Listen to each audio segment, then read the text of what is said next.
Everybody, I am Aditi from PTE universe. अक्सर जो students हैं पीटी लिसनिंग का फर्स्ट टास्क जो कि है समराइज स्पोकन टेक्स्ट को अच्छे से अटेम्प्ट नहीं कर पाते। उनको समझ नहीं आता कि कौन से टेम्पलेट को यूज करना है, किस तरीके से टेम्पलेट को यूज करना है, कीवर्ड्स इंसर्ट करने हैं, पूरी लाइंस इंसर्ट करनी है। समराइज स्पोकन टेक्स्ट बहुत इंपॉर्टेंट टास्क है, कंट्रीब्यूट करता है बहुत सारे मार्क्स लिसनिंग को भी, राइटिंग को। तो आज के सेशन में गाइस मैं आपको बहुत इंपॉर्टेंट टिप्स एंड ट्रिक्स देने वाली हूँ। मैं सबसे पहले आपको बताऊंगी स्ट्रैटेजी समराइज स्पोकन टेक्स्ट को अटेम्प्ट करने के लिए। इसके बाद मैं आपको दूंगी कुछ टिप्स ट्रिक्स और टेम्पलेट्स। टेम्पलेट्स को यूज कैसे करते हैं ये भी मैं आपको बताऊंगी। एंड फाइनली मैं आपको एक रियल एग्जाम क्वेश्चन के साथ एक सैंपल आंसर लिख के बताऊंगी कि कैसे आप अपने रियल एग्जाम के जो मार्क्स हैं उनको इंक्रीज कर सके। सो गाइस, ये नंबर हमें स्क्रीन पर दिख रहे हैं। अगर आप पीटीआर स्नाटी में स्ट्रगल कर रहे हो तो इस नंबर पे मुझे आप जरूर कंटैक्ट कीजिएगा। सबसे पहले गाइस मैं बता दूं कि समराइज स्पोकन टेक्स्ट एक बहुत सिंपल टास्क है। यहाँ पर एक लेक्चर बजेगा और आपके पास टोटल 10 मिनट्स होंगे, उसमें से लगभग 1 से 1.5 मिनट की ऑडियो होगी और बचे हुए टाइम में जो भी है 8-8.5 मिनट्स उसमें आपको एक सैंपल आंसर लिखना होगा। मैं आपको बता दूं गाइस, अगर आप समराइज स्पोकन टेक्स्ट का पूरा टाइम यूज नहीं करते हो, लेट से आपने अपना सैंपल आंसर 6 मिनट में लिख लिया है, बचे हुए आपके 4 मिनट वो कैरी फॉरवर्ड नहीं होंगे। सो मैं आपको रिकमेंड करूंगी कि समराइज स्पोकन टेक्स्ट की जैसे ऑडियो रुकती है, आप अपने एक बार कीवर्ड्स को देखें, अपने आंसर को मेंटली फ्रेम करें और फिर उसको लिखें। And the most important part is लिखने के बाद प्रूफ रीड करें। ये एक सीक्रेट ट्रिक है जो कि बहुत इंपॉर्टेंट है, क्योंकि प्रूफ रीड करने के बाद बहुत सारे ग्रामेटिकल मिस्टेक्स हमें पता लगती हैं, स्पेलिंग मिस्टेक्स पता लगती हैं और इन सबके समराइज स्पोकन टेक्स्ट में काफी ज्यादा मार्क्स हैं। सो मूविंग अहेड मैं आपको बता दूं कि इस टास्क को हमने अटेम्प्ट कैसे करना है। सबसे पहले आप जैसे ही रीडिंग को एंड करेंगे आप लिसनिंग पर आ जाएंगे। फाइन, लिसनिंग पे जैसे ही आप आएंगे लेक्चर स्टार्ट हो जाएगा। आपको लेक्चर को सुनने पूरी कंसंट्रेशन के साथ आपको पेपर में एक इरेजेबल नोटबुक और मार्कर दिया जाएगा। जो आपके पास इरेजेबल नोटबुक है उससे आपको कुछ स्मार्ट नोट्स लिखने हैं। पूरा का पूरा लेक्चर लिखना पॉसिबल नहीं होता है, क्योंकि रियल एग्जाम में अगर आप पूरा लेक्चर लिखने की कोशिश करोगे वो पॉसिबल नहीं है, बहुत क्विक होता है। तो मैं रिकमेंड करती हूँ स्टूडेंट्स को कीवर्ड्स लिखने के लिए। ऑल्सो जब आप पूरी लाइन लिखने की कोशिश करते हो आप कुछ पार्ट बहुत सारा लेक्चर का मिस कर दोगे and end of the lecture आपके पास काफी कम कीवर्ड्स रहेंगे। जब आप कीवर्ड्स भी लिखते हो मैं आपको रिकमेंड करूंगी कि आप नोट टेकिंग की बहुत प्रैक्टिस करो, शॉर्टकट्स लिखने की कोशिश करो, एब्रीविएशंस और एरोस। इससे क्या होता है कि हम ज्यादा कंटेंट जो है लेक्चर में से ले पाते हैं। अगर आप फास्ट टाइप पर हो तो आपको रियल एग्जाम में समरी डायलॉग बॉक्स दिया जाएगा, वहां पर अपने कीवर्ड्स जो है वो लिख सकते हो। लेकिन अगर आप वैसे नहीं हो, आई विल रिकमेंड यू, जो मैंने अपने रियल एग्जाम में भी किया है, इरेजेबल नोटबुक पे कीवर्ड्स लिखो और वर्टिकली लिखो। अभी मैं आपको एक क्वेश्चन के साथ दिखाऊंगी भी किस तरीके से लिखने हैं। बट एक जो मोस्ट इंपॉर्टेंट ट्रिक है, स्टूडेंट्स प्लीज हर एक चीज मत लिखेगा। कुछ स्टूडेंट्स को मैंने देखा कि सारी चीजें लिख लेते हैं लेक्चर के बाद और उसके बाद ना उनको अपनी हैंड राइटिंग समझ नहीं आती। अगर आपको अपनी हैंड राइटिंग समझ नहीं आएगी तो कंप्यूटर बेस्ड टेस्ट है, कोई भी आपके इरेजेबल नोटबुक को देखने नहीं वाला and you are going to score 0। आप कुछ लिख ही नहीं पाओगे। सो आप जो भी लिखो वो बाद में आप समझ सको, ये बहुत इंपॉर्टेंट है। Guys, before I move ahead मैं आपको बता दूं कि रिसेंटली बहुत सारे स्टूडेंट्स ने हमारे साथ अपनी सक्सेस स्टोरी लिखी है। 15 प्लस स्टूडेंट्स ने 8 ईच स्कोर किया, 50 प्लस स्टूडेंट्स ने 7 ईच, तो 30 प्लस स्टूडेंट्स ने 6 ईच फर्स्ट अटेम्प्ट में अचीव करा। अगर आप भी पीटीएल स्नाटी में स्ट्रगल करें, गिवन नंबर्स पे कंटैक्ट करें और अपना स्लॉट जो है ऑनलाइन ट्रेनिंग के लिए हमारे साथ बुक करें। नए बैचेस स्टार्ट हो रहे हैं फॉर पीटीआर स्नाटी। स्पोकन इंग्लिश के लिए भी हमारे पास क्लासेस अवेलेबल है। काफी सारे स्टूडेंट्स वीक होते हैं, उनके लिए 1-to-1 क्लासेस अवेलेबल होती हैं। कई सारे बैचेस होते हैं, मॉर्निंग का, आफ्टरनून का भी और इवनिंग का। आप अपने अकॉर्डिंग जो है, जो आपको बेस्ट लगता है वो आप स्लॉट बुक कर सकते हैं। गाइस, सबसे पहले हम स्टेप बाय स्टेप समझते हैं कि एसएसटी को कैसे हमने रियल एग्जाम में अप्रोच करना है। सबसे पहले लेक्चर जो है बजेगा, तो लेक्चर बजेगा, आपने कीवर्ड्स लिखने हैं। कीवर्ड्स जब आप लिखेंगे तो मैं आपको बता दूं कि कीवर्ड्स लिखना रियल एग्जाम में पॉसिबल तब होगा जब आपने नोट मेकिंग की बहुत सारी प्रैक्टिस की है। तो try to practice note making in daily basis a lot. Daily basis पे नोट टेकिंग की जितनी प्रैक्टिस आप करोगे वो काफी इंपॉर्टेंट होगी। अक्सर मैंने देखा स्टूडेंट्स ना ये सोचते हैं कि ये टेम्पलेट यूज करें, वो टेम्पलेट यूज करें। टेम्पलेट बहुत सारे हैं मार्केट में, आप जो भी टेम्पलेट यूज करें वो यूज करना आपको आना चाहिए, याद आपको होना चाहिए। मैंने देखा स्टूडेंट्स को अपना टेम्पलेट याद नहीं होता and then they don't know कि टेम्पलेट में कीवर्ड्स कैसे इंसर्ट की जाती है, लाइन कैसे इंसर्ट की जाती है। जब आप आंसर लिख लें उसको प्लीज प्रूफ रीड करें ग्रामेटिकल मिस्टेक्स के लिए और स्पेलिंग एरर्स के लिए, सो दैट, क्योंकि ग्रामर के भी यहाँ पर मार्क्स हैं, स्पेलिंग्स के भी मार्क्स हैं और वो मार्क्स हमारे डिडक्ट ना हो। सबसे पहले मैं आपको कुछ टेम्पलेट्स दिखा रही हूँ। मैं आपको डिफरेंट टेम्पलेट्स दिखा रही हूँ, आप कोई भी टेम्पलेट यूज कर सकते हो। एंड जो भी आप टेम्पलेट यूज करो आप मेक श्योर करो उसमें word limit 50 to 70 words, 50 minimum होने चाहिए, 70 से ज्यादा नहीं होने चाहिए। ग्रामर उसका भी आप ध्यान रख सको, स्पेलिंग का भी आप ध्यान रख सको। एंड एक चीज जो सबसे ज्यादा इम्पोर्टेंट है ग्रामर, स्पेलिंग, वर्ड लिमिट के साथ साथ, वो ये है कि आप गाइज पंक्चुएशन का भी ध्यान रखो। मैंने अक्सर स्टूडेंट्स को देखा कि उन्हें यही नहीं पता कि कहाँ पर कॉमा लगाना है, कहाँ पर उनको फुल स्टॉप लगाना है। ये बहुत इंपॉर्टेंट चीज है। ऑल्सो गाइज इस लेक्चर में, इस टास्क में कंटेंट के भी मार्क्स हैं, so don't take content leniently. Content बहुत मैटर करता है जब आप एक आंसर को लिखते हैं। लेक्चर में से आपको कंटेंट उठाना होगा ताकि आप लिसनिंग में भी स्कोर कर सके। सो स्टूडेंट्स, आपकी स्क्रीन पर टेम्पलेट नंबर 1 है, आइए इसे देखते हैं। The speaker delegates the information about, to begin with, in addition to this, lastly, to conclude.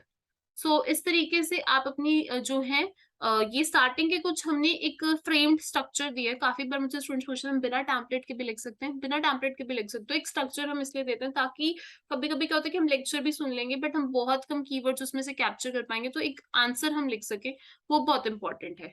Template number 2, इसमें ज्यादा वर्ड्स लिखे हुए हैं, तो कुछ स्टूडेंट्स होते हैं उनके लिसनिंग स्किल्स पुअर होते हैं। अगर आपके भी लिसनिंग स्किल्स पुअर हैं तो आप ऐसा टेम्पलेट पिकअप कर सकते हो जिसमें काफी लाइंस प्री रिटन है, ताकि अगर आप कम भी लिख दो it still works. The lecture was about slash main topic जो भी है वो स्टार्टिंग में आप लिख दो। The speaker firstly provided information on keyword 1, keyword 2 and keyword 3, जो भी मेन 3 की पॉइंट्स है वो आप उठा सकते हो। Furthermore, he mentioned जो भी कीवर्ड 1 है, कीवर्ड 2 और कीवर्ड 3 है, and finally he concluded it, जो भी आपका कंक्लूजन है, जो भी मेन कंक्लूजन है वो आप लिख सकते हो। सो इस तरीके से आप कीवर्ड्स इंसर्ट कर सकते हो। मैं आपको बता दूंगा, इस जब हम कीवर्ड्स लिखते हैं हमें वही कीवर्ड्स लिखने चाहिए जिनके हमें स्पेलिंग्स आते हैं। अगर हमें स्पेलिंग्स नहीं आते तो वो कीवर्ड्स हमें नहीं लिखने, क्योंकि स्पेलिंग्स के मार्क्स भी डिडक्ट होंगे। Template number 3, the speaker was discussing, जो भी है topic, he she talked about, जो भी है, he she mentioned, he she discussed, he she described, he she suggested. So जो भी आपको कीवर्ड्स लिखने हैं, आपको लाइंस लिखनी है या मेन बातें, जब एक लेक्चर बचता है, देखो आप सारी चीजें एज इट इज नहीं लिख सकते, वो जरूरत भी नहीं है। सो डोंट स्ट्रेस योरसेल्फ कि मुझे एक एक पॉइंट लिखना है। मैक्सिमम कंटेंट आप जो लिख सकते हो, try not writing the complete line. से तो मैं कभी रिकमेंड करती हूँ स्टूडेंट्स को पूरी लाइन लिखने का, मेन मेन बातें लिखकर उसके बाद आप खुद से फ्रेम कर सकते हो, but grammar should be good क्योंकि ग्रामर के भी मार्क्स हैं। Template number 4, the speaker provides a brief information about, first of all, secondly, in a nutshell.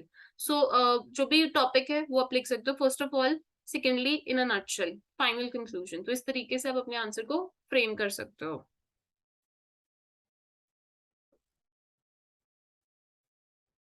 Template एक नंबर 5, ये भी एक और टेम्पलेट मैं आपको उन स्टूडेंट्स के लिए सजेस्ट कर रही हूँ जिनके लिसनिंग स्किल्स बहुत अच्छे नहीं है। The brief and explicit summary encapsulates, it has been demonstrated that the speaker also gave brief information about, furthermore it was also delineated that, however, अगर आपको contrast है फिर therefore, hence, after considering all the substantial ideas of the lecture, it can be said that, जो भी main बात है। सो इस तरीके से भी आप टेम्पलेट को इस्तेमाल कर सकते हो और उसमें डिफरेंट डिफरेंट कीवर्ड्स आप इंसर्ट कर सकते हो। सो टेम्पलेट आप कोई भी यूज कर सकते हो, but what I want is कि जब आप टेम्पलेट यूज करो, आप अपने टेम्पलेट को लेके बहुत क्लियर हो। मैंने ऐसे स्टूडेंट्स को देखा जो कि टेम्पलेट तो यूज करते हैं लेकिन they are not clear with the template, they are using the wrong template, I mean they are not using the correct grammatical template, और समटाइम्स टेम्पलेट की ग्रामर सही है तो वो करेक्ट ग्रामेटिकली आंसर नहीं लिख रहे हैं। तो आप जो भी टेम्पलेट यूज करो, आप उसमें ग्रामर बिल्कुल सही लिखने की कोशिश करें, स्पेलिंग्स, फॉर्म का ध्यान रखें, कंटेंट, वोकैबुलरी, सो आप अच्छे मार्क्स स्कोर कर सके। एंड एक टेम्पलेट सारे आंसर्स के लिए भी इस्तेमाल किया जा सकता है। सो अभी मैं आपको क्या करवाने वाली हूँ, थ्योरी हमने समझी, practical, practical is very important ताकि आप समझ सके कि रियल एग्जाम में स्ट्रेटेजीज को कैसे यूज करना है। सो एक लेक्चर को मैं प्ले करूंगी, आपको दिए जाएंगे टोटल 10 मिनट्स समरी लिखने के लिए, फाइन। एंड मैं चाहती हूँ आप भी अपना आंसर कमेंट सेक्शन में लिखें ताकि जो है हमें पता लगे आपका आंसर गलत है, सही है, और हमारी टीम उसको रेक्टिफाई करके आपको बता सके। सो एक लेक्चर में प्ले करती हूँ गाइस, ट्राई कीजिएगा सबसे पहले उससे कीवर्ड्स लिखने के लिए, एंड उसके बाद फिर मैं आपको दिखाऊंगी अपने keywords and sample answer. Let's play the audio.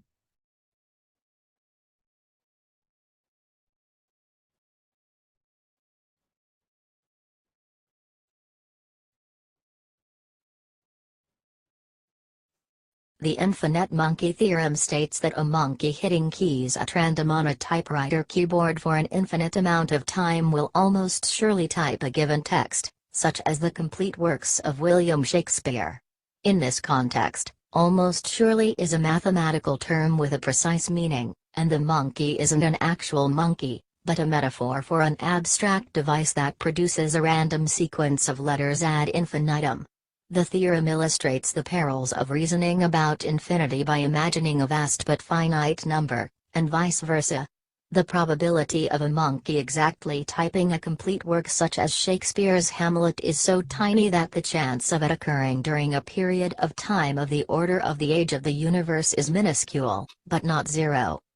But technologies can help monkeys to write.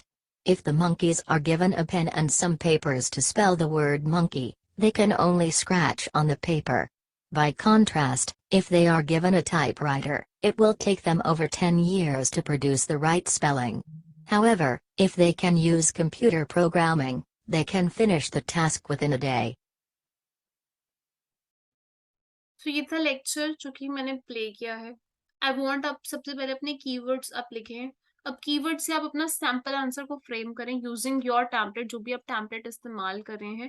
And let me tell you, अगर आपने कीवर्ड्स अच्छे से लिखे होंगे आपको काफी हेल्प होगी। अगर लेकिन आपने टेम्पलेट्स में कीवर्ड्स अच्छे तरीके से नहीं लिखे होंगे, आपको अच्छे से आंसर फ्रेम करने में उतनी ही दिक्कत होगी। सो इस लेक्चर में बहुत सारे कीवर्ड्स थे, मैं आपको कुछ कीवर्ड्स दिखाती हूँ। एंड यहाँ पे देखिएगा, मैं आपको बता देती हूँ गाइस, एक लेक्चर में बहुत सारे कीवर्ड्स होते हैं। Is, am, are, was, were, and, the, of, in, at, मतलब प्रेपोजिशन, कंजंक्शंस जो हो गए, कनेक्टर्स हो गए, ये सब जो है कीवर्ड्स नहीं होते। या इज, एम, आर, वॉज, वर, ये कीवर्ड्स नहीं होते। कीवर्ड्स होते हैं मेन जो इंपॉर्टेंट वर्ड्स होते हैं, उनको हम कीवर्ड्स कहते हैं। It can be noun, noun plus adjective हो सकता है। सो कीवर्ड्स होते हैं इंपॉर्टेंट वर्ड्स। जब आप एक लेक्चर को सुन रहे हैं, आप एक एक लाइन लिखने की कोशिश करेंगे तो वो पॉसिबल बिल्कुल भी नहीं होगा। क्यों? क्योंकि लेक्चर चलता रहेगा, चलता रहेगा, चलता रहेगा, वो स्टॉप नहीं होगा, वो एंड में स्टॉप होगा। एंड जब मैं पूरी लाइन लिखने की कोशिश करूंगी, मैं उसका क्रक्स भूल जाऊंगी, इंपॉर्टेंट चीजें जो है वो नहीं लिख पाऊंगी, which is going to affect my content marks. So basically हमें करना क्या है कि हमने इंपॉर्टेंट वर्ड्स को लिखना है। ये मैंने आपके सामने एक समराइज स्पोकन टेक्स्ट का सैंपल आंसर जो है, और मैंने यहाँ पे वर्टिकली कुछ कीवर्ड्स लिखे हैं, देखिए। Infinite monkey theorem, typewriter, keyboard, given text, William Shakespeare, maths, monkey, metaphor, random sequence, finite number, Shakespeare, time, order, age, universe, technology, pen, paper, 10 years, right spelling, computer programming. फिर मैंने आपको कुछ keywords लिख के दिखाए हैं। आप एक लेक्चर में से जितने भी कीवर्ड्स उठा सको वो आप उठा सकते हो। और जब आप लेक्चर सुनते हो, try also understanding the lecture. मैंने ऐसे बहुत सारे स्टूडेंट्स देखे हैं लेक्चर ही नहीं समझते हैं। लेक्चर को समझने की भी कोशिश करो कि क्या लेक्चर की बात है, क्योंकि अगर आपने कीवर्ड देखना है लेक्चर समझ के, आप खुद उन कीवर्ड से स्टोरी भी लिख सकते हो। सो मैं आपको इससे एक सैंपल आंसर जो है लिखा हुआ दिखाती हूँ। सबसे पहले द लेक्चर वाज अबाउट, जो भी मेन बात है, इन्फिनाइट मंकी थ्योरम की इन्होंने बात करी, टॉपिक सेंटेंस आ गया। The speaker firstly provided information on, मैंने डिफरेंट कीवर्ड्स लिखे हैं, typewriter, keyboard and computer programming. Furthermore he mention, जो भी कीवर्ड्स हैं, टेक्नोलॉजी, पेन एंड पेपर। तो यहाँ पे मैंने 3 और कीवर्ड्स नए लिखे हैं। ही ऑल्सो सेड दैट, अब यहाँ पे मैंने एक लाइन लिखी है क्योंकि मैं उसको समझ रही थी। तो उसने कहा था कि अगर आपको टाइपराइटर दिया जाएगा, आपको 10 साल लगेंगे प्रोड्यूस करने के लिए राइट स्पेलिंग। तो यहाँ पर मेरे पास कीवर्ड्स थे, मैंने लिख लिए। तो मुझे ये बात याद थी, देखिए लास्ट में 10 इयर्स राइट स्पेलिंग मैंने लिखे। He also said that if they are given a typewriter common, क्योंकि इफ के बाद आपको पता ही है कि सेंटेंस कैसे बनते हैं, it will them take them over 10 years to produce the right spelling. उनको 10 साल से ज्यादा समय का लगेगा सही स्पेलिंग बनाने के लिए। Finally, he concluded that if they use computer programming, they can finish the task within a day. Finally, उसने कहा भाई अगर इनको कंप्यूटर प्रोग्रामिंग दी जाएगी, ये अपने टास्क को एक दिन के अंदर फिनिश कर सकते हैं। सो इस तरीके से मैंने अपने सैंपल आंसर को फ्रेम किया है, डिफरेंट कीवर्ड्स को इंसर्ट करके। एंड आप देख सकते हो कि कीवर्ड्स जब आप इंसर्ट करते हो तो वो कीवर्ड्स मत डालना जिनकी स्पेलिंग ही नहीं आते, वो कीवर्ड्स आप डालना जिनके आपको स्पेलिंग्स आते हैं, आप अच्छे से उनसे सैंपल आंसर लिख सकते हो। इम्पोर्टेंट कीवर्ड्स आपने इंसर्ट करने हैं एंड बहुत सारे एक लेक्चर में कीवर्ड्स होते हैं देखिए, तो समटाइम्स ना बहुत सारा कंटेंट हमारे पास होता है, बट हमें ध्यान रखना है कि वर्ड लिमिट एक्सीड भी नहीं होनी है, मतलब 70 से ज़्यादा वर्ड्स ना, 50 से कम भी नहीं होनी चाहिए, क्योंकि दोनों में ही हमारा माइनस 1 नंबर कट जाएगा। सो कंटेंट के मार्क्स को हमने ध्यान रखना है, क्योंकि 0 है, 1 है, अगर आपने 50 टू 70, 50 से कम 70 से ज़्यादा, तो मार्क्स कट जाएँगे। हमने स्पेलिंग का ध्यान रखना है, मैं फिर से रिपीट कर रही हूँ, ग्रामर का हमने ध्यान रखना है और मोस्ट इम्पोर्टेंटली कंटेंट का भी ध्यान रखना है, क्योंकि कंटेंट के भी मार्क्स हैं। एंड बिफोर मैं एक बार आपको क्विक रिवीजन करा देती हूँ, क्या आपने किस तरीके से इस टास्क को अटेम्प्ट करना है, ताकि जो भी हमने अब तक पढ़ा है वो एक बार क्विकली रिवाइज हो जाए। सबसे पहले एसएसटी बजेगा, आपने लेक्चर को सुनना है, कंसंट्रेशन के साथ सुनना है। फिर कीवर्ड्स इरेजेबल नोटबुक का इस्तेमाल करते हुए स्मार्ट नोट्स लेने हैं, अपने मेन कीवर्ड्स लिखने हैं। आप शॉर्टकट से इस्तेमाल कर सकते हो, एब्रीविएशन, एरो सिंबल सबका इस्तेमाल कर सकते हो। अगर आप फास्ट टाइप पर हो, आप अपने नोट समरी डायलॉग बॉक्स में लिख सकते हो, फाइन। अगर आप फास्ट टाइप पर नहीं हो, कॉपी का इस्तेमाल करो, इरेजेबल नोटबुक। और मैं आपको बता दूं कि अक्सर स्टूडेंट्स इरेजेबल नोटबुक पे भी सही तरीके से नोट्स नहीं लेते हैं, इसीलिए focus on note taking. And in real exam listening last में आती है, you are going to get tired, आप थके हुए मेंटली होगे, ज्यादा मॉक टेस्ट अटेम्प्ट करोगे, ज्यादा नोट टेकिंग की प्रैक्टिस करोगे, इस टास्क में स्ट्रगल नहीं करोगे। इस टास्क में 10 में से 10 मार्क्स लेना बहुत ईजी है, लाइक रियली वेरी इजी है। हर चीज मत लिखना, ट्राई करना अंडरस्टैंड करने की लेक्चर की, और नोट्स को सेम टाइम पे लेने की, और एक स्ट्रक्चर्ड रिस्पॉन्स लिखने के लिए। अब आप टेम्पलेट के बिना आंसर भी लिख सकते हो, टेम्पलेट के साथ भी। आपको कौन सा इजी तरीका लिखना है वो आपको चूज करना है, क्योंकि इजी जो है तरीके से भी पीटी क्लियर की जा सकती है, मुश्किल तरीके से भी, but why not easy if easy way is there, why to put extra efforts. So मेरे को वो लगता है कि आपने अपने मार्क्स को मैक्सिमाइज करना है, और आपको ढूंढना है कौन सा टेम्पलेट आपको यूज करना है। मैं चाहती हूँ कि आप कमेंट सेक्शन में अपना टेम्पलेट और टेम्पलेट के साथ सैंपल आंसर जरूर पोस्ट करें। एंड गाइस, अगर आप पीटी एलसनाटी में स्ट्रगल कर रहे हो और चाहते हो आसान तरीके से पीटी को कोई क्लियर करवा दे, तो पीटी यूनिवर्स जो है वो है, कंटैक्ट करो हमें ग्रुप क्लासेस के लिए, 1-to-1 क्लासेस के लिए। All over the world students clear कर रहे हैं पीटी, अपनी ऑस्ट्रेलियन पीआर, कनाडा का स्टूडेंट वीजा, यूके, यूएसए, हर जगह पीटी अब एक्सेप्टेबल है। So just try to join the best institute, and we are here to provide you the best training. We'll catch you soon. Bye bye. Take care.